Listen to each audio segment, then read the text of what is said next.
Hi, I'm Charlie Harp, and this is the Informonster podcast. Today on the Informonster podcast, I'll be talking to Joerg Schwarz from Infor.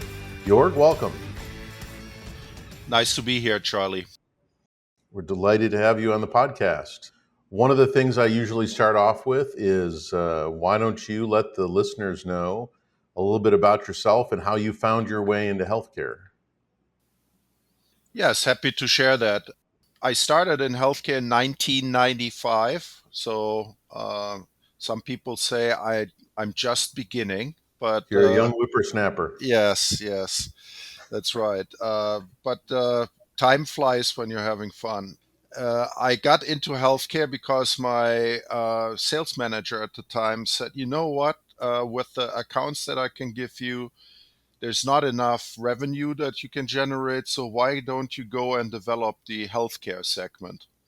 So that's what I did. And the first customers that I found together with a partner, they bought communication servers. So that was the beginning of interface engines. The partner had a lab system, and he was selling the lab system, and I was selling the communication server and the communication server hardware. So that was Datagate, which at the time was competing with Cloverleaf. I know at the time I met my fierce competitor who was selling Cloverleaf at the time, and Datagate and Cloverleaf in the 90s were the original interface engines.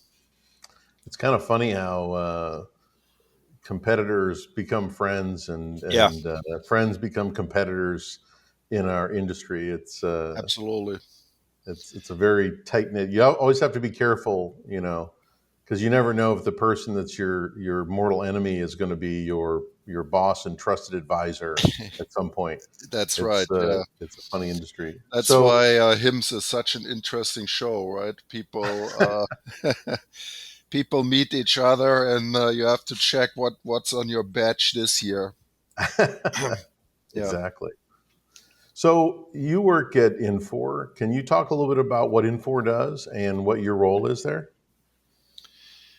Yeah, Infor is known in the industry as an ERP company. Infor bought Lawson, which was one of the original ERPs in the healthcare sector. And Lawson had just bought, a year before Lawson itself was bought by Infor, Cloverleaf.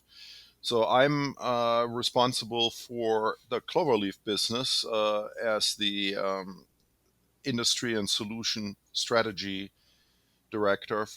The Cloverleaf business serves over 1,000 customers. I think we're at like 15 or 1,600 customers worldwide in the US and Europe, Middle East, Asia, but predominantly in the US and in Central Europe, where Cloverleaf is used as the core integration engine by a lot of hospital customers. But we sell also to payers and to life science customers, especially medical device companies, etc., enabling the data transfer within the hospital and from the hospital to the outside world.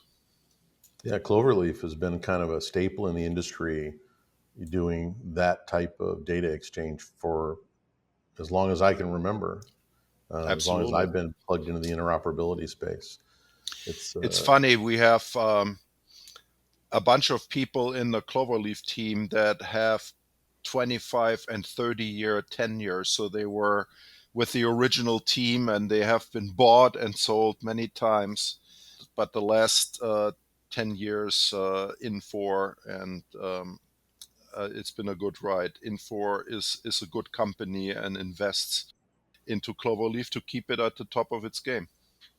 That's fantastic. I think I think there's a lot of people in the industry that started, in the late 80s, 90s when we got into healthcare that have been kind of sticking with the same product or in the same place for a long time. And I'm a little scared about what happens when those people start to retire. Yes, that's true. Knowledge there. There's so much historical knowledge there. That's why I tell people, Don't worry, I'm never going to retire. You don't have to worry.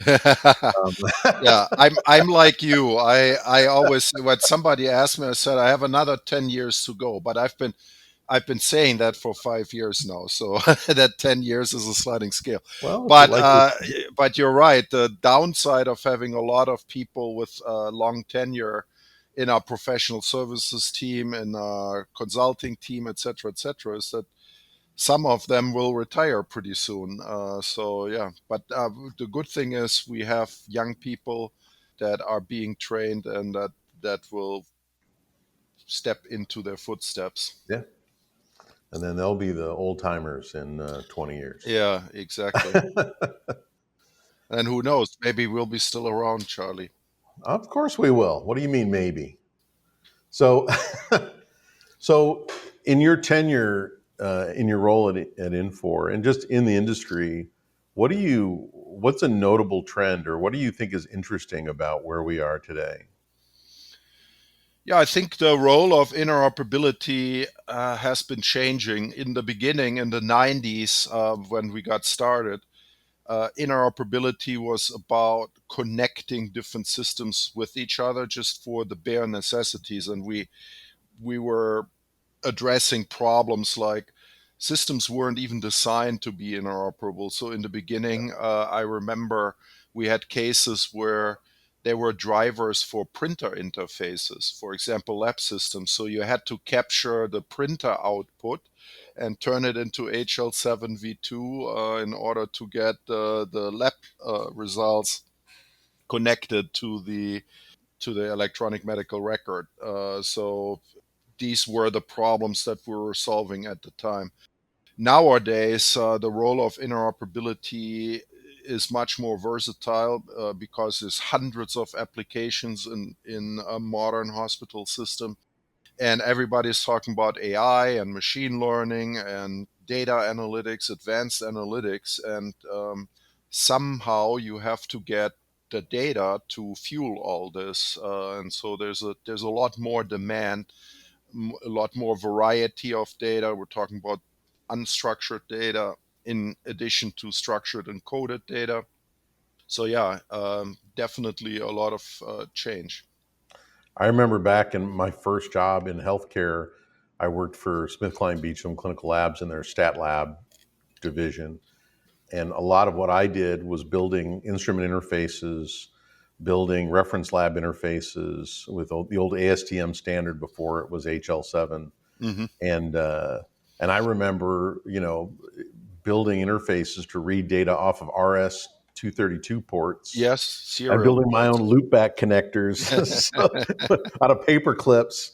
So, I mean, I think that one of the things that's interesting about interoperability is the people that do it today don't fully appreciate the fact that they really don't have a physical interoperability challenge. Yes, Physical interoperability used to be the biggest challenge, and now getting the data to move from point A to point B is probably the most trivial thing we've got going on in healthcare. right, right, right. Yeah, but the horizon shifts, right? Well, yeah, absolutely. Back in the 90s, when we were doing this kind of thing, it was really critical systems. It was getting data out of instruments. It was getting, transactions between partners. This idea of exchanging and sharing data for its own sake wasn't even something people thought about because we didn't have a way to do it. And the systems were so siloed. I remember the systems, and this is probably true until I don't know, maybe 10 years ago, when the patient left, they purged the data. That's why you filled out the clipboard every time you went into a doctor's office, is because Hmm. you were Hmm. repopulating their file with your data because they didn't keep it around. We didn't have the storage back then to do that. Right, that's right. Yeah, 2009, 2010 was a big push because that was the Affordable Care Act, and Yeah. with the Affordable Care Act, there was a big push for electronic medical records, and also ONC at the time mandated certain interoperability requirements for all participants, and that's when we implemented IHE, XDSB, interoperability protocols, exchanging CDA documents, etc., etc. So there was a big push. And it's kind of funny, Charlie. I remember in these days, 2010, 2011, I was at GE Healthcare at the time. Customers were saying, "Oh, if we only could get the data, if we could only get the data from all the different systems, I would be so happy." And we turned it on, and now they got the CDA documents and they had all the data. And then a few weeks later, they said, "Turn it off, turn it off.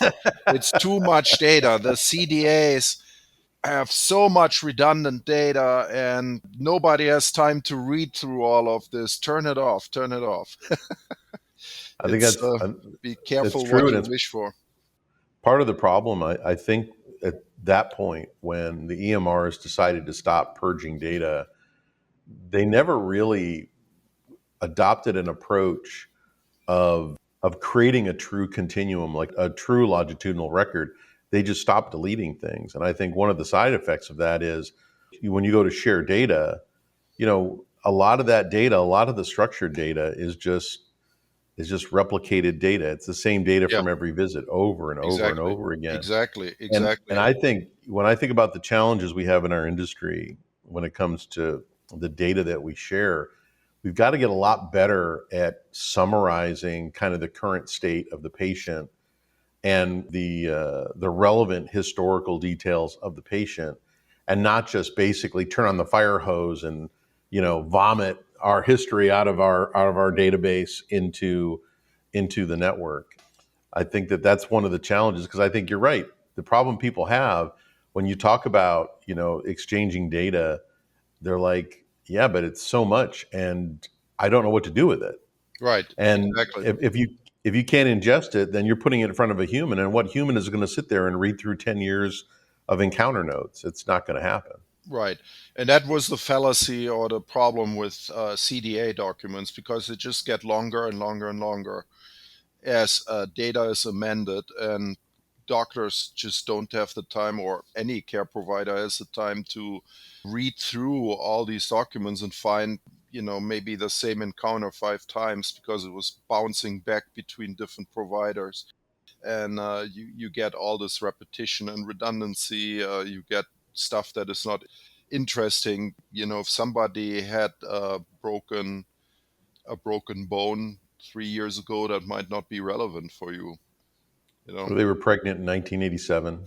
I mean, there are some things that definitely need to be filtered out. Because the other thing too is, and in many ways, we're kind of lucky that we're not truly trying to ingest the data today, because what would happen is when we get the data that we ingest, I think we tend to share out as if it's our data also. Hmm. So we create this echo chamber of the Yeah. same data, and I think it has the potential to snowball and become a problem Yeah. if we don't figure out things like provenance and what is appropriate for us to share. I'm of the philosophy, and I'm curious what you think about this. I kind of think that for us to do this better in the future, we need to, number one, come up with a solid way of doing provenance of where the data is coming from, and what's the format, what's the channel, what's the use case. And I also think that we should have a policy that we don't share data that we didn't create. What do you think about that? Am I crazy? No, I think that's a good idea. And I mean, from a technology perspective, we can do this nowadays.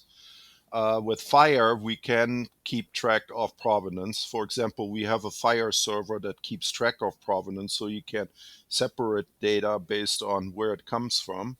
So you could do that, which you couldn't do in with the XML CDA format that well. Now with FHIR, you can be much more discerning on what you do. You can easier deduplicate the record, so to make sure that there's not many duplicates in there. You can discern based on where the data is coming from. So there's definitely certain things that you can do nowadays with FHIR that you couldn't do with previous formats. What are your thoughts just generally about fire? Well, thought number one is obviously not very well adopted right now. I can tell you because healthcare is running on Cloverleaf that 99.5% of transactions are in HL7 v2 still. That's the reality. I do think, though, that this will be changing here in the near future because there's a couple of use cases coming up where FHIR really shows what you can do with FHIR that you couldn't do with HL7v2. So FHIR, I think the reason why it's not been adopted very well is, the saying, and in our industry this is more true than anywhere else: if it ain't broken, don't fix it, right? So the core problems that we had in interoperability now have been solved. So you can share the data, you can share it in real time, you can encrypt it, so there's some privacy, etc., etc. So some of the core things are solved and it's working. So that's why nobody had like a big desire to change it. But when you think, for example, about CMS 0057, the prior authorization, I think this will be a big sea change in the industry because this is a back and forth between the provider and the payer about prior authorizations, and something that today could take several weeks to do, which is to get a prior authorization for a procedure, is something that can be done in seconds or in minutes. Yeah. So you don't have to do fancy math to calculate the return on investment to do something like that. When you can within second know, yes, I do need a prior authorization, and then a few more seconds, you have all the questions and document requirements that this payer for this patient and for this procedure needs in order to approve this. Today, providers have to log into a portal, figure out what health plan and what requirements specifically apply to the patient. They think because they went to the website, that's what is required, and they submit it, and they have to wait to hear back, etc., etc. And then on the payer side also, they have to process faxes and all kinds of different documents. I mean, it's we all know it, but healthcare is probably going to be the last industry where faxes are still used, right? Can Oh yeah. can you imagine another industry where faxes are still as commonly used as in the healthcare industry? I can't, but in No. healthcare, it's still very common, and prior authorization is one of those cases where data is faxed from the provider to the payer so they can review it and so on and so forth, and then it comes back. And a lot of this will be automated and brought into the 21st century with a FHIR back and forth workflow. So I think this will show people what is possible if we do use FHIR. We build a facade that can work with legacy systems, so people don't even have to upgrade their EMR to the latest version. We can build that on top of existing infrastructure, both on the payer side and on the provider side. On the payer side, we map to X12. On the provider side, we connect with legacy infrastructure to initiate the process and enable this real-time back and forth exchange. And who knows if this works out, and we will know this very soon. Then there's no reason why not all claims should be processed that way instead of having the long delay, the 3 months delay between submitting a claim and settling a claim. I've been doing some work recently with claims data, a lot of claims data actually. And what the first thing that hit me, and it surprises me every now and then when I'm surprised in healthcare, but I had not been in the payer space. I've been really in the provider space. I've been in life sciences and pharma. But I was expecting when I got involved in some claims activity that I'd be dealing with X12, and not anything that I got was X12. It was all these proprietary flat files, Yeah. fixed length files, delimited files. And so I think that that's definitely something that FHIR would be good at resolving. And I think it's interesting. My philosophy when it comes to these types of transactions If you look at the way the healthcare transactions that are happening right now, like with PIQI, we've been doing a beta and we're working with one HIE so far. And when you look at the data, the CCDA data is okay. When you look at HL7B2, BAR is not good. ADT is meh. What's good is the ORU messages. The Hmm. ORU messages are like 78% on the quality scale. BAR is at like 8% on average.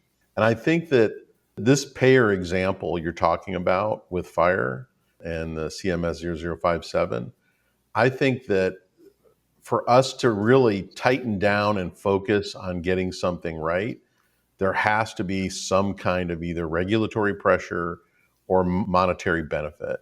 And I think Yes. that's part of the challenge we've had with interoperability of clinical data is it was always kind of a you have to do it. That's the spirit of the law versus the letter of the law.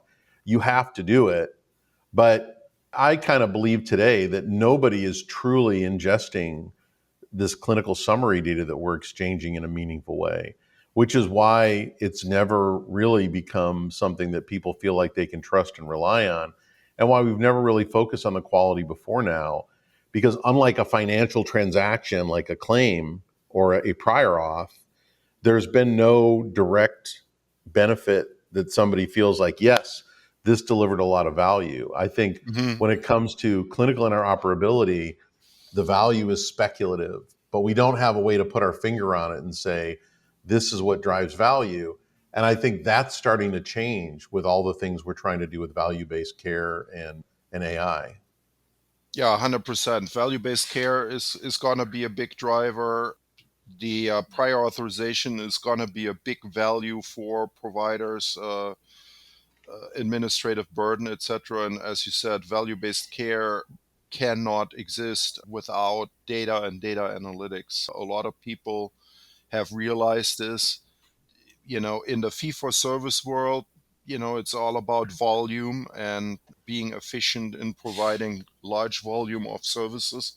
But quality outcomes and data analytics and prevention are really not incentivized. And that is really the crux, the core of value based care. You do have to get into preventive care, you do have to provide quality outcomes.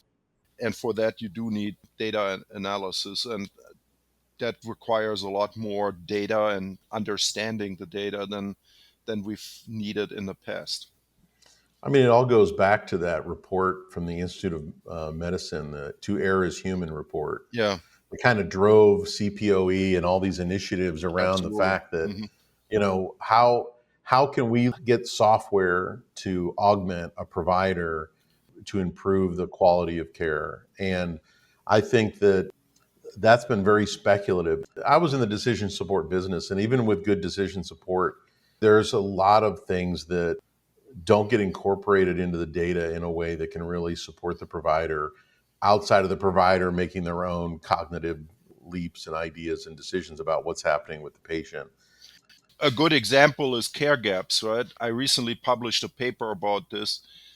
I think electronic clinical quality measures or digital quality measures are widely underused.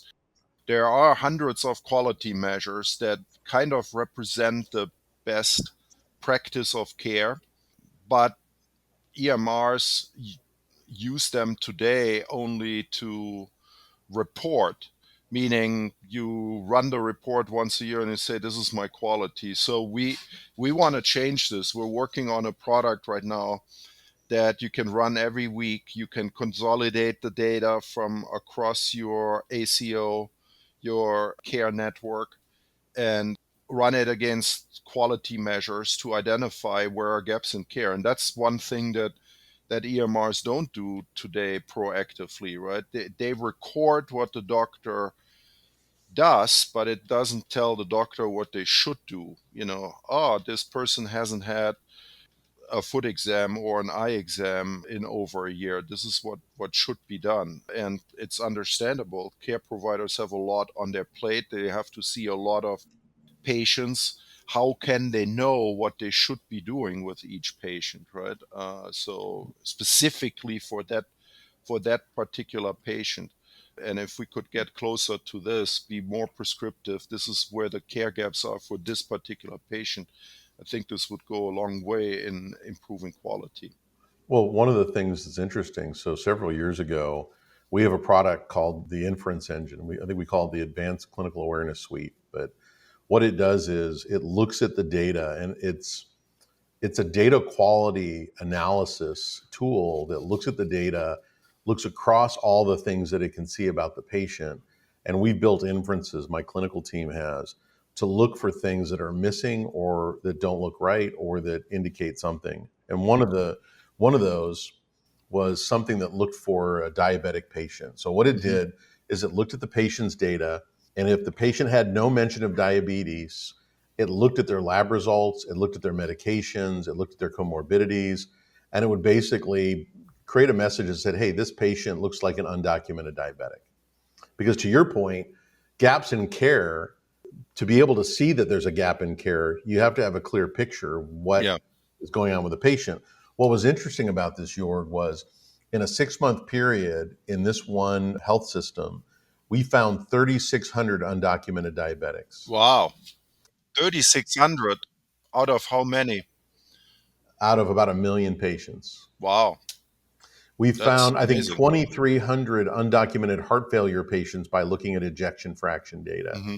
And what was interesting is when we reported this back to the providers, this is where I got the idea that we need a data steward for patient data, because the provider was like, yeah, I know the patient's diabetic. That's why they're on metformin.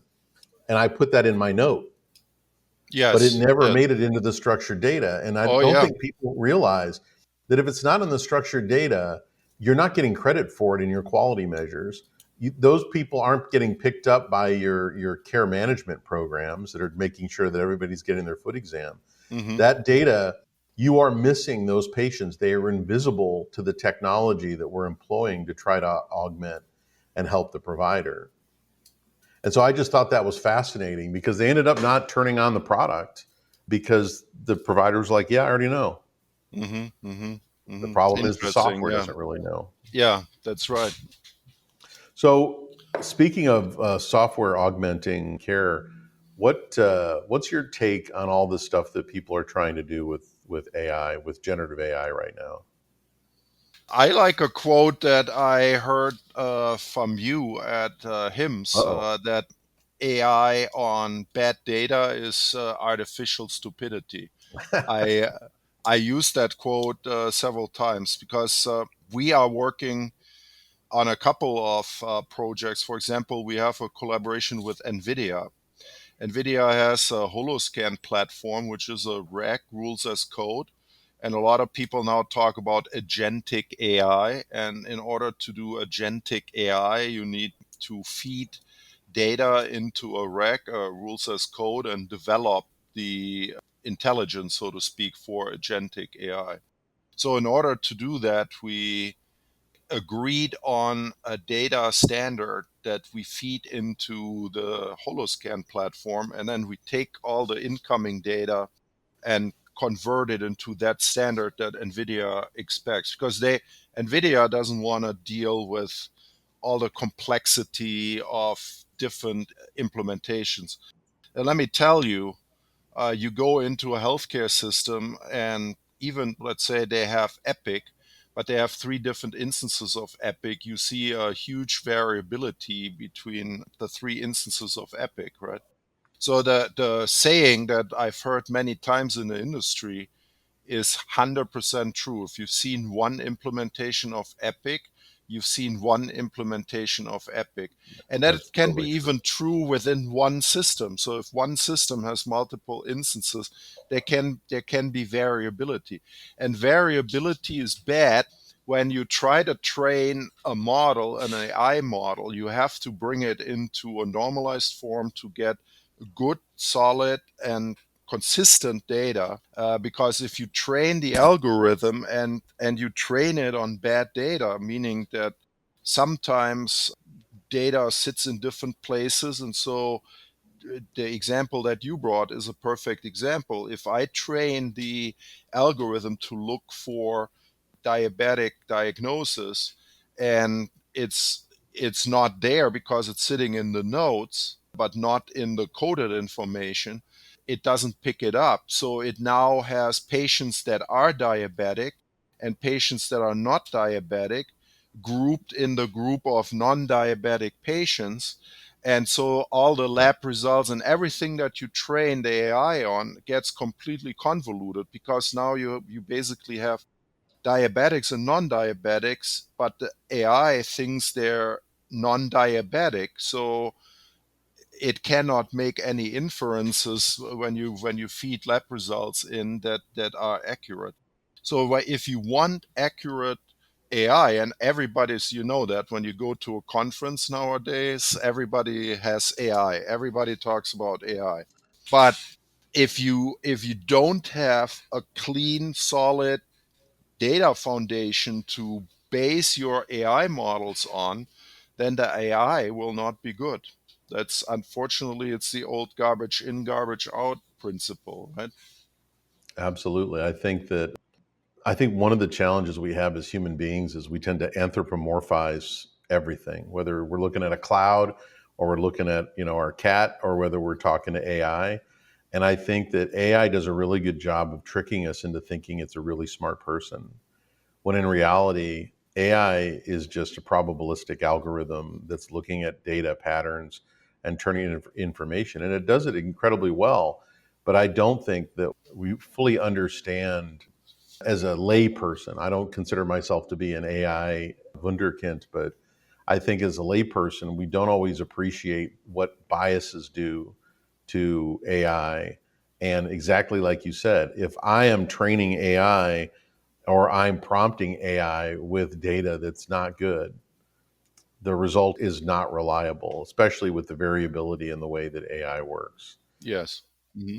And I think it's a challenge. The other thing about AI, and I tell people now, if you remember the beginning of the internet searches were all, kind of straightforward, and that's true of almost anything, whether it was YouTube or Google or any of these things, was relatively straightforward. And then somebody comes along and figures out how to monetize it. I don't think they've figured out how they're going to monetize AI yet. And I think when that happens, people are going to start sponsoring ideas and say, hey, when they ask a question like this, I want you to give them the answer that comes to me. Hmm. And I'm a little worried about that. I'm worried when it comes to AI, there are two things that worry me, because we tend to get hooked on something, and then whoever we get hooked on decides they're going to monetize that in some way. So it's free for a while or cheap for a while, and then that changes. That's just the nature of things, right? But Hmm. I think the monetization of the AI patterns is one thing. And the other thing that concerns me is how much content today is starting to be produced by AI. So AI originally took human content and used it for reasoning. Now, how much of the content that AI is going to be using is originated by AI? Where you get Yeah. to the point where the AI, it's like the lemming effect. The AI is talking to the AI, and Right. everything we're getting is no longer, actually derived by a human being having new ideas or thought. I don't know. Those are things I'm curious how that industry is gonna deal with that. Yeah, it's a little bit like the snake eating its own tail, right? That's right. Ouroboros. Boy, how Yes. did I remember Yeah. that? So one of the things that's come up recently, and I'll just self-servingly hit on this a little bit, is the PIQI Alliance, and Infor has agreed to get involved with the PIQI Alliance, and we're super excited. Any thoughts you want to share, or what's your interest in the PIQI Alliance? Exactly what we talked about. So in this, like traditionally, Cloverleaf has been more or less shipping data from one place to another place, right? Of course, we look into the header and we see, okay, this is this type of message. It's an ORU message, and we know these are the these are the recipients that want to get ORU messages, and we send it to them, or we decrypt the message, look in the header, encrypt it again, and then we send it where it needs to go. So that's the traditional interface engine, right? But now with FHIR, we start to aggregate the data, deduplicate the data, de-identify the data, etc., etc. So we do a lot more higher value tasks. And once you start doing this, like in the context of what I told you about the product that we're building in for population health analytics, uh, we realize when you aggregate the data from multiple EMRs that variability is really a big problem, right? And it's not necessarily the fault of the EMRs. It's like people put, like you said in your example, they put something in the notes that should be in the coded information, or they put it in observation instead of results, et cetera, et cetera. So data is either incomplete or, and if you want to get good analytics, you have to wrangle that Informonster, to use your term, right? And I don't take that personally. Plus, plus your Informonster is so cute. How can you not love it? But yeah, you have to wrangle that Informonster, and we just worked with a customer on getting their submission for CMS ready, and we had to go back over 20 times, I think maybe even more than 30 times, because data was incomplete. And we said, well, look at this. There is several hundred patients that don't have medication records. Go back and send us the data with medication records or lab results or whatever it was. So we found this incomplete data. We had to go back to the source, and they had to tune how the data is exported and so on and so forth. So when I heard about the PIQI Alliance, where you work with the industry to improve the quality of data so we can do things like utilizing digital quality measures to identify care gaps. We need clean, complete data to do that. And that's why I think the PIQI Alliance is something that has a very good mission, and that's why we immediately joined the PIQI Alliance. I think at some point in time, I will be proud to say that we're one of the initial members of the PIQI Alliance. Well, I think that the part of the reason why I wanted to spin it up in the first place is to bring industry thought leaders together to kind of take on this non-trivial issue to help kind of move healthcare forward. And I'm very grateful that the Infor has become a part of it. So I really appreciate that. One last topic I wanted to bounce off of you as a salty dog like me. Um, I've had conversations with folks out in the industry, and one of the things that comes up every now and then, and I want to check myself on this because I have certain feelings about it, but people will say, "Oh, Charlie, just think in 5 years we'll look back and say, remember when we used to need terminologies in healthcare?" Mm-hmm.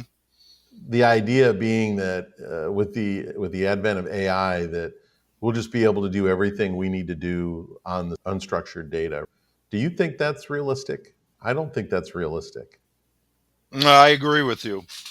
I agree with you. I remember many years ago, at the time I worked at Agfa Healthcare, and I was with our chief medical officer. We visited a company in the Valley, a startup company, and they were working. This was early stages for AI, but they were working on this, and they were explaining to us how they would throw all the data in and then let AI sort it out. And we said, so you don't care about the ontologies, and you don't care about this, and you don't care. No, no, no, no, no. The AI will figure this out. This is all outdated. And of course, they never got anywhere because they completely ignored this. And I think there's a reason why we have the ontologies, because there's so much nuance that is expressed in these ontologies. That's why they're so complex. Like there's so many different types of cancer, or to describe an appendicitis, or to how severe it is, what other organs might be affected, etc., etc. So there's a reason why we have these ontologies, and I don't think we can get away without them. Maybe it will be easier to map between them, just kind of like translating between the different ontologies. So it will be probably easier to normalize it if people use different ontologies or different versions and map between them. I can see that, but I cannot see this going away and we throw everything in a big pot of soup and then the AI will sort it all out. No, I agree. I think that the ontologies that we have and the terminologies we build, I kind of see them as anchors, like Hmm. deterministic anchors and guardrails that we can use. And I think that I'm not an AI naysayer. I think that AI as a technology has a lot of applicability in accelerating what we can do. I use it with code and things like that today. I think that but every now and then I've got to slap it upside the head and say, well, what are you doing? We said we're not going to do that. And it always comes back and says, you're absolutely right, Charlie. We did say we're not going to do that. And I'm like, it's acting like it knew all along that it was making a mistake. But anyways, I think that when the person that said that to me said like in 5 years, I'm like, you realize, going back to what you said earlier, I said, you realize we still use fax machines, right? Right. You're right. Yes. Yes. Maybe in 100 years we won't have terminologies anymore. Maybe we'll have it all figured out. I think that we can use AI to fuel human discovery. It can see things because of what it can process and how it can process. And I think if we can figure out how to manage the biases of, because it's all based upon all the stuff we did before, whether it was right or wrong. I think it's going to definitely be an interesting journey. My biggest challenge for a lot of folks is in healthcare.